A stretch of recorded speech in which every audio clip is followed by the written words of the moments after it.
Love spine-tingling stories that keep you up at night?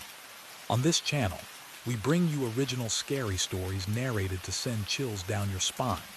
Hit like if you enjoy the scares and subscribe so you don't miss a story that will haunt your imagination long after the lights go out.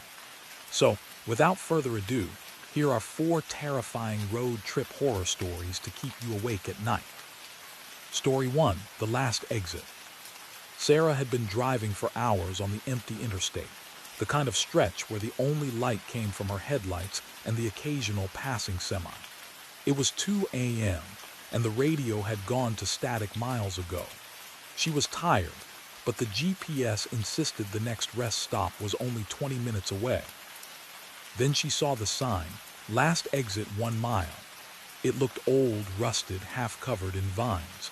She hadn't seen an exit in over an hour. Her tank was low but not critical. Still, something made her take it.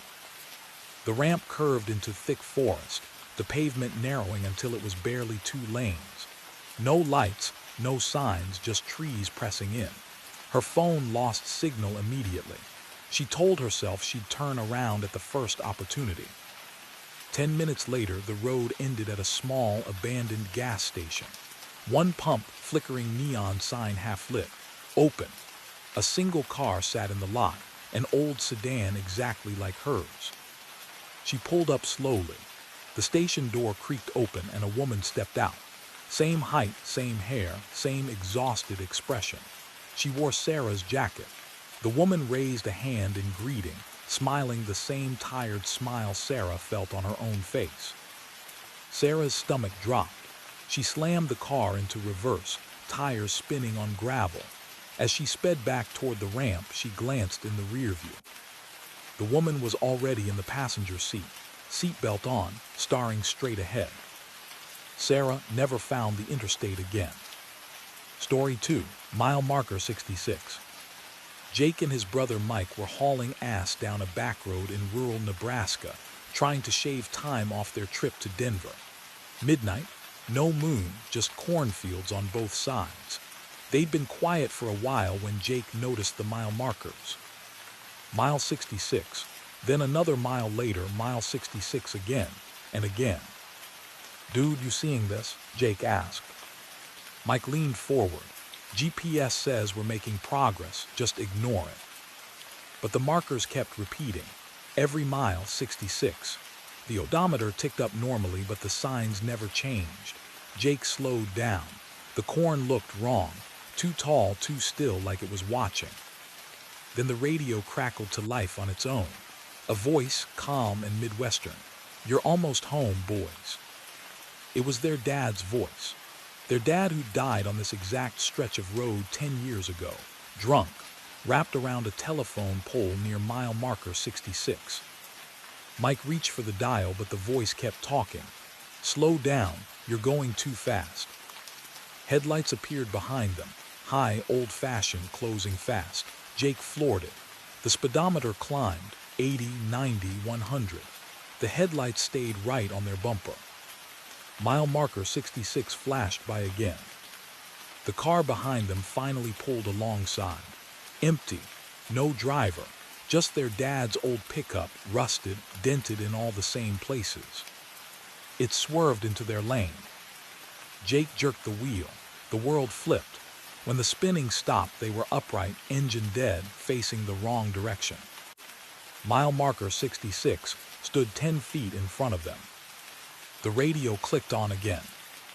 "See, told you to slow down." Story 3: The Woman in White. Leela was driving home from her sister's wedding, alone, on a winding mountain road. Fog thick enough to chew. She kept her brights on, crawling at 30 mph. A figure appeared in the road, a woman in a white dress, soaked, barefoot, arms outstretched. Leela slammed the brakes, skidding to a stop inches away. The woman didn't flinch. She just walked slowly around to the passenger side and tapped the window. Leela cracked it an inch. "Are you okay? Do you need help?"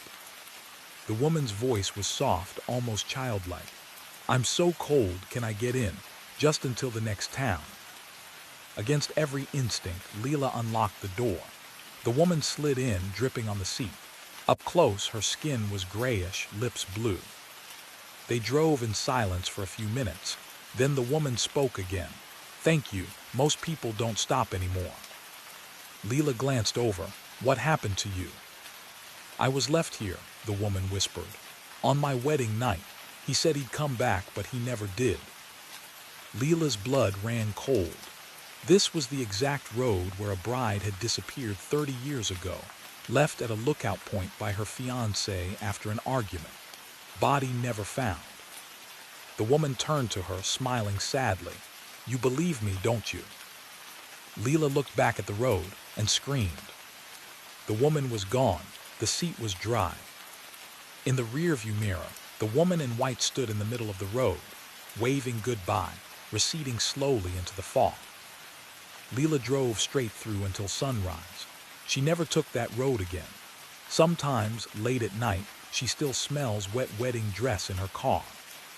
Story 4, Do Look Behind. Marcus was on a solo road trip across the desert, chasing clear skies for astrophotography. Middle of nowhere, Nevada, 3 a.m. perfect darkness, no light pollution, just stars and his headlights carving a tunnel through the night. He noticed the car behind him about an hour back. Same distance, never closer, never farther, just there. He sped up, it matched. Slowed down, it stayed.